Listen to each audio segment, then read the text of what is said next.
Hello friends, my self Manju. स्वागत है आपका हमारे यूट्यूब ऑनलाइन प्लेटफॉर्म पर। और देखिए, जो भी स्टूडेंट फर्स्ट टाइम हमारे साथ इंटरेक्ट हो रहे हैं, तो मैं आपको बता दूं, मैं हूं आपकी एजुकेटर फॉर सीएसएनएट केमिकल साइंस। हमारे चैनल पर सीएसएनएट एग्जामिनेशन की भी प्रिपरेशन होती है, इसके अलावा ऑल स्टेट पीजीटी एग्जामिनेशन की भी प्रिपरेशन होती है। तो जो भी स्टूडेंट सीएसएनएट एग्जामिनेशन या फिर पीजीटी एग्जामिनेशन की प्रिपरेशन कर रहे हैं, तो आप हमारे साथ जुड़ सकते हैं, क्योंकि यूट्यूब पर जो हमारी क्लासेस होती है वो बिल्कुल फ्री क्लासेस होती है। और इन फ्री क्लासेस की जो पीडीएफ है वो आपको हमारे टेलीग्राम चैनल पर मिलेगी। तो डिस्क्रिप्शन बॉक्स में टेलीग्राम लिंक भी अवेलेबल है, जहां से आप हमारे टेलीग्राम चैनल को ज्वाइन कर सकते हैं। इसके अलावा सीएसएनएट एग्जामिनेशन जून 2025 के लिए हमने एक टेस्ट सीरीज लॉन्च की है। इसमें टोटल 30 माइनर टेस्ट और 10 यहाँ पर मेजर टेस्ट है। दैट मीन्स 2800 क्वेश्चंस का लाइव डिस्कशन होगा। और ये जो 2800 क्वेश्चंस का लाइव डिस्कशन है, ये आपको जेआरएफ अड्डा ऐप पर मिलेगा। और आज हम बहुत ही इंपॉर्टेंट सेशन आपके लिए लेकर आए हैं, जिसमें ये डिस्कशन करने वाले हैं what benefit to crack CS NET examination June 2025।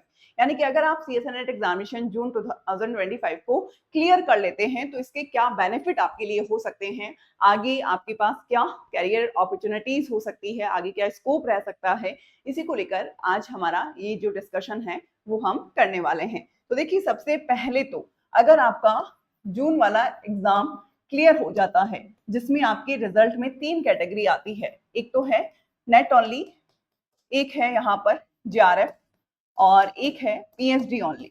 PhD only. देखिए, सबसे पहले तो अगर आपका नेट क्लियर हो जाता है, तो आप किसी भी स्टेट में असिस्टेंट प्रोफेसर बनने के लिए एलिजिबल होंगे। और अभी जो वैकेंसीज है, राजस्थान में भी असिस्टेंट प्रोफेसर की वैकेंसी आ रखी है, जिसमें इंटरव्यू के टाइम पर नेट क्लियर होना चाहिए, तो वो आपके पास एक अच्छा ऑप्शन है। इसके अलावा एमपी में असिस्टेंट प्रोफेसर की जो वैकेंसी है, वो बहुत जल्द नई जो वैकेंसी है वो यहाँ पर आने वाली है। और इसके अलावा यूपी में भी असिस्टेंट प्रोफेसर की जो वैकेंसी है वो आने वाली है। तो बहुत सी ऑप्शंस आपके पास होंगे। अगर आपने नेट का जो एग्जाम है वो जून वाला क्लियर आपने कर लिया, तो आपके पास बहुत सी ऑप्शंस होंगे। हरियाणा में भी वैकेंसीज आने वाली है, तो आप किसी भी स्टेट में असिस्टेंट प्रोफेसर बनने के लिए एलिजिबल होंगे। इसके साथ ही अगर आपका नेट क्वालिफाई है, तो अगर आप प्राइवेट सेक्टर में भी जाते हैं, प्राइवेट सेक्टर में अगर आप किसी कॉलेज में पढ़ाते हैं, तब भी आपकी जो सैलरी होती है वो नॉर्मल, अगर हम देखें कैंडिडेट की कंपैरेटिवली ज्यादा होती है, क्योंकि नेट क्वालिफाई को वो इंपॉर्टेंस देते हैं। क्योंकि प्राइवेट सेक्टर वाले इंटरव्यू के बेसिस पर सिलेक्शन लेते हैं, तो अगर आपका नेट क्वालिफाई है तो आपको इंपॉर्टेंस दी जाएगी और उसके बेसिस पर आपकी सैलरी होगी। और हर साल इंक्रीमेंट से आपकी जो सैलरी है वो भी यहाँ पर इंक्रीज होगी। इसके साथ ही अगर आपका जेआरएफ क्लियर हो जाता है, तो आप सब जानते हैं कि आपको पीएचडी में एनरोल्ड होना होगा। और पीएचडी में एनरोलमेंट के बाद आपको 5 साल के लिए फेलोशिप मिलेगी, 5 इयर्स के लिए फेलोशिप मिलेगी, जिसमें स्टार्टिंग के जो 2 इयर्स है वो जेआरएफ है। बाकी 2 साल के बाद आपकी जो फेलोशिप, जूनियर रिसर्च जो फेलोशिप है, वो एसआरएफ यानी कि सीनियर रिसर्च फेलोशिप में कन्वर्ट हो जाएगी। और ये जो फेलोशिप है आपको, वो अप्रॉक्स 45,000 पर मंथ यहाँ पर मिलती है।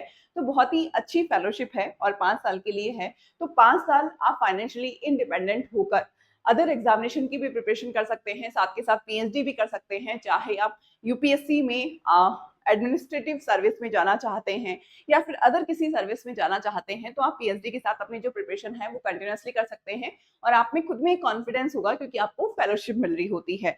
दूसरा, अगर आपकी जेआरएफ क्लियर हो जाती है, तो अगर आप प्राइवेट सेक्टर में भी जाते हैं, तो आपको इंटरव्यू में वेटेज दिया जाएगा। साफ सी बात है, आपने एग्जाम को क्रैक किया है, आप जेआरएफ आपकी क्लियर हुई है, तो आप टॉप रैंकर्स में हैं।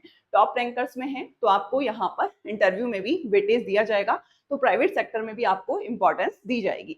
इसके साथ ही जो थर्ड कैटेगरी है वो है पीएचडी ओनली, यानी कि जिन स्टूडेंट्स की एमएससी कंप्लीट हो गई है और उन्होंने पीएचडी ओनली में उन्होंने अपना जो एग्जाम है वो क्वालिफाई अगर वो करते हैं, तो उन्हें डेफिनेटली किसी पीएचडी के लिए कॉलेज में, यूनिवर्सिटीज में एनरोल्ड होना चाहिए, क्योंकि साथ के साथ एटलीस्ट आपके पास एक ऑप्शन होगा। पीएचडी के बाद आप असिस्टेंट प्रोफेसर बनने के लिए एलिजिबल होंगे किसी भी प्राइवेट सेक्टर में, प्राइवेट यूनिवर्सिटीज में अगर आप जाते हैं, तो आपके पास बहुत ही अच्छा ऑप्शन होगा। तो आप पीएचडी में अपना एडमिशन जरूर ले। और नेक्स्ट एग्जामिनेशन अगर मान लीजिए आपका क्लियर नहीं होता है, तो नेक्स्ट एग्जामिनेशन में अच्छे से प्रिपरेशन करके जेआरएफ निकाल सकते हैं, जिससे आपकी जो फेलोशिप है वो भी वापस से क्या हो जाएगी, स्टार्ट हो जाएगी। तो ये कुछ ऑप्शंस हैं। अगर आप सीएसए नेट एग्जामिनेशन जून 2025 को क्रैक कर लेते हैं तो आपके पास बहुत से ऑप्शंस होंगे। तो आप ये ना सोचें कि केवल और केवल ये एक नेट एग्जाम है, ये आपका पूरा कैरियर है और अपने कैरियर को सिक्योर करने के लिए आपको सीएसए नेट एग्जामिनेशन जून 2025 की प्रिपरेशन बहुत अच्छे से करनी है, दिन रात मेहनत करना है, रिविजन करना है, मैक्सिमम क्वेश्चंस की प्रैक्टिस आपको करनी है, रेफरेंस बुक के एग्जांपल्स आपको सॉल्व करने हैं, तब जाके आपका जेआरएफ क्लियर होगा।